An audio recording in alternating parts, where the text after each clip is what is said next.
Hello everyone, and welcome to my General Hospital official channel. I hope everyone is having a wonderful day. Before we begin, please hit the subscribe button and give this video a thumbs up. General Hospital spoilers for the week of October 21st to 25th show that Ned Quartermaine looks like he's going to get what he wants. To find the proof of cheating that Ned wants, he hired Elaine to use her skills as a private investigator.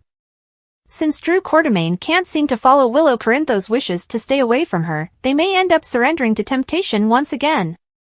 If Willow and Drew get caught up in their feelings for each other, Elaine might be able to take some pictures. Finally, Elaine should give Ned proof that Drew has done something wrong with Michael Corinthos' wife. This will give Ned the power and blackmail material he needs. Sam McCall and Alexis Davis across town look ready to step in if Christina Corinthos Davis and Molly Lansing Davis fight gets out of hand. She might say it's a sign of second chances and push Molly to make things right with Christina since Sam is getting ready to be Lulu Spencer's liver donor. It's possible that this is Sam's last wish before she leaves. Whatever the case, Sam's going to face a grim ending soon, so Christina and Molly are going to need each other to lean on. Let's hope these sisters can eventually stop the blame game and be there for each other when the time comes. Lucky Spencer will keep hoping that Sam can help Lulu. Lucky couldn't save his sister, but he will hold on to the hope that Lulu can get through this with Sam's help. We should also talk about Hamilton Finn's release from rehab and what that means for Violet Finn. Brooklyn Quartermaine seems upset over the idea of giving Violet back to Finn, but will she really have to? If Finn faces a car accident or some other twist of fate, it could leave Violet in Brooklyn and Harrison Chase's care forever. Considering the timing of all this, Finn's possible crash could affect Sam if her own vehicle is involved. Regardless, our GH predictions hint that some big twists are in the works, so we'll bring you updates on any Finn news and Sam shockers to come. Next, Steven Weber will return to Port Charles on October 24th, so look for him to reunite with his mother, Heather Weber, Allie Mills, along with some other old faces. General Hospital spoilers reveal that everyone's been focused on trying to keep Lulu Spencer alive since her liver is in such bad shape. All anyone can really think about right now is the fact that Lulu badly needs a liver donation to survive. Sam McCall is a match and will move forward with additional testing to decide her donor eligibility soon. Lulu will have a chance to live thanks to Sam, but that still doesn't solve a big problem. It's great that Lulu will pull through, but it doesn't change the fact that she's been stuck in a coma for years. Lulu hasn't been able to watch her children grow up or interact with her loved ones all this time, so she's been living in a state of limbo. However, Cyrus Renaud recently dropped a hint about something that might be in the works for Lulu. Martin Gray scolded Cyrus for bothering Laura Collins during an already difficult time, but Cyrus had an intriguing answer in GH's October 15th episode. "I've committed my life to God and I'm making amends for my sins, and as for your need to caution me, I'm not bothering Laura. Quite the opposite. I'm giving our sister a bigger gift than you could ever know," Cyrus said cryptically. What's this gift that Cyrus is talking about? It makes sense that it includes giving Lulu back to Laura, so maybe this ties in with some sort of miracle wake-up drug. Cyrus might be the one to awaken Lulu with some soapy coma fix. Since Cyrus has been having all these shady trips with Lulu, there's even a chance that he's been drugging her already. Is that why Lulu crashed out of the blue? Regardless, Cyrus seems certain of the amazing gift he's giving Laura, so it feels like it's something he's already got cooked up. Of course, there's also been some buzz about Cyrus possibly causing Sam's grim fate during all the donor drama, but that's something to worry about later. For now, Cyrus seems to be talking about a gift that's already in motion, and that could point to a miracle way to awaken Lulu. The General Hospital strike Sam also seals the doom of another character. We will acknowledge that General Hospital has increased the drama. It seems that the aim is to have Kelly Monaco's Sam McCall die during surgery in an attempt to give Emmy Ryland's Alexa Haven's Lulu Spencer a portion of her liver. Sad and sentimental? Indeed. However, supporters who are upset that Sam is going to die will probably consider her death to be a blessing for another heroine, which will sting like a sore thumb. Because of this, Lulu will awaken to a hostile audience. Furthermore, the storyline that General Hospital appears to be planning for Luke and Laura's daughter would only work to further disadvantage her. the thread that was cut when Lulu fell into a coma, that she still loves and longs to be with her ex-husband, Dominic Zamprogna's Dante Falconeri, will undoubtedly be picked up by the serial opera. Sam's significant other, the investigator, will be donating Lulu not just a portion of her liver but also her lover, according to the episode. What comes next? Giving Charlotte's mother and Rocco an all-black outfit as a bequest. Of course, the fact that Monica left on her own volition further complicates things. The actor, who has been a regular on Front Burner for 21 years, described her firing as retaliation at its finest earlier this month. She did not explain how, but she said she will in the future. I'll make an appropriate statement. The truth will deliver you. So when the reunion comes at Sante's expense, will anyone be able to cheer for Lant? The knowledge that his girlfriend ultimately gave her life to save the life of his ex-spouse would undoubtedly cause Dante to be overwhelmed with guilt.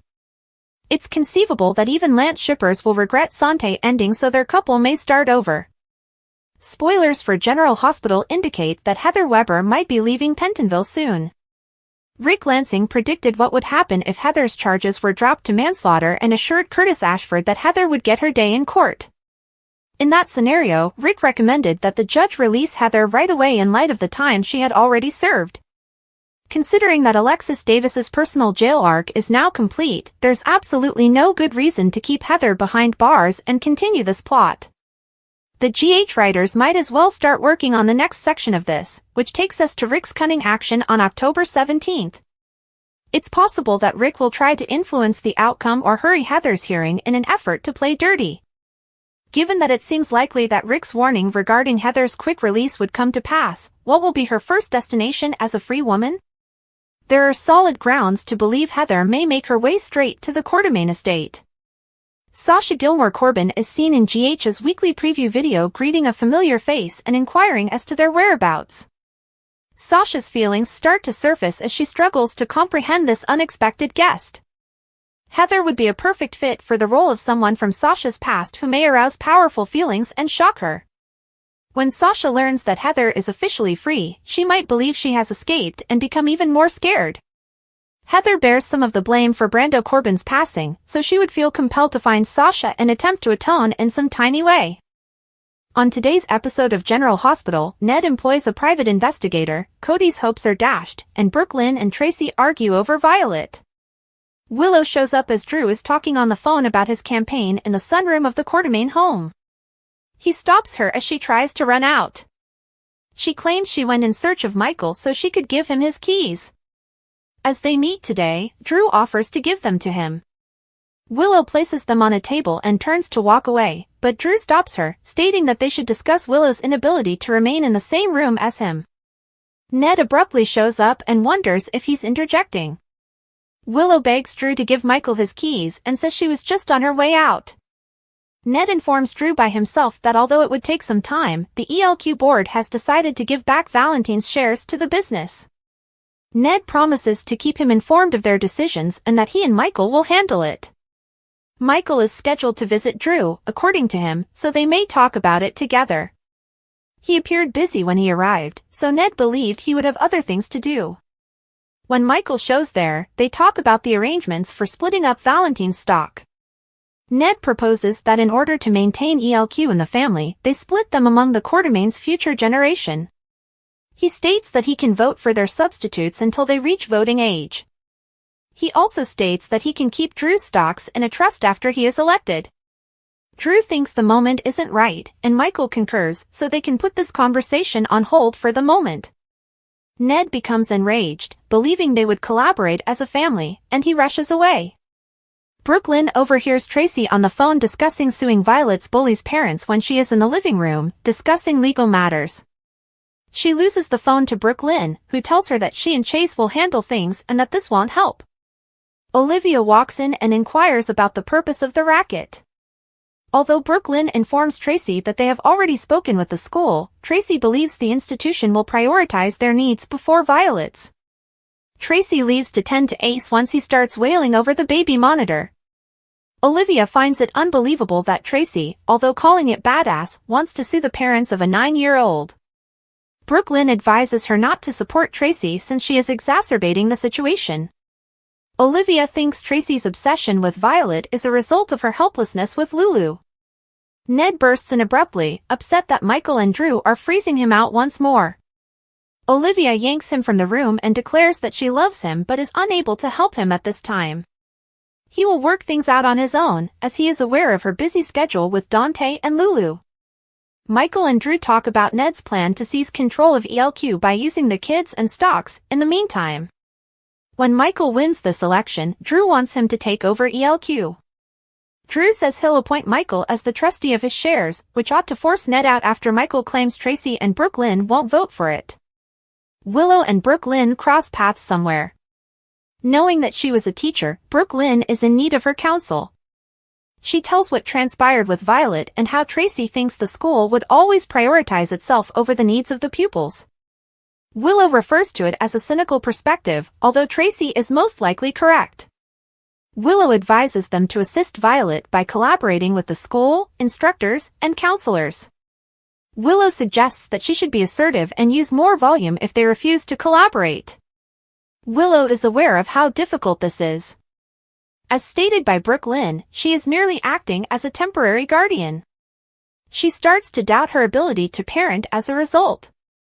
Willow believes being a mom is difficult, but it's worth it for the happiness it brings.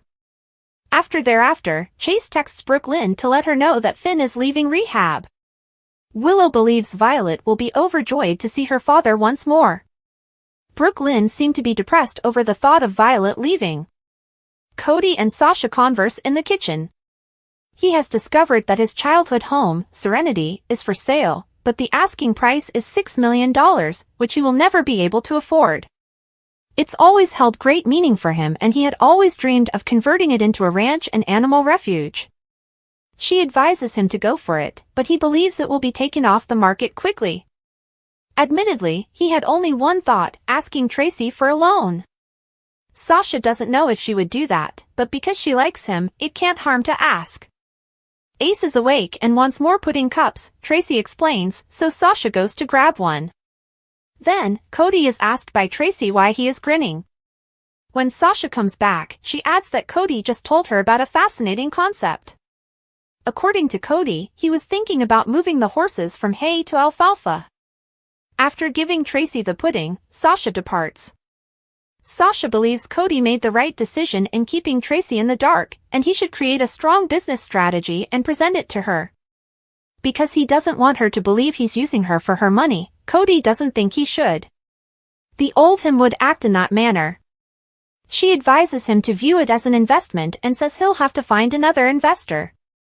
Cody claims he could use his charisma to deceitfully persuade someone to invest, but he doesn't want to go back to his previous habits.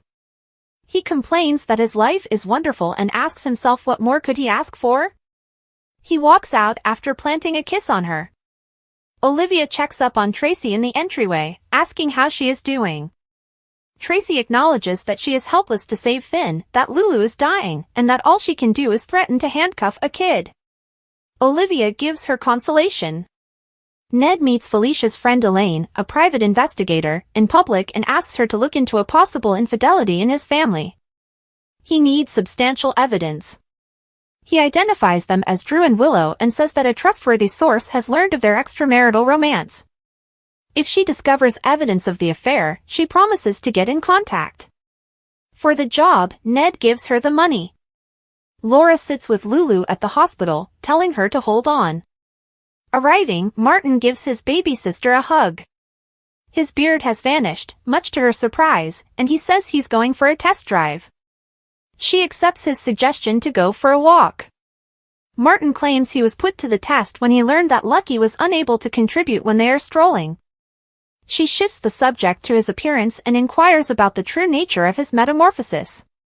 He acknowledges that he felt a change was necessary following what had occurred to Lucy.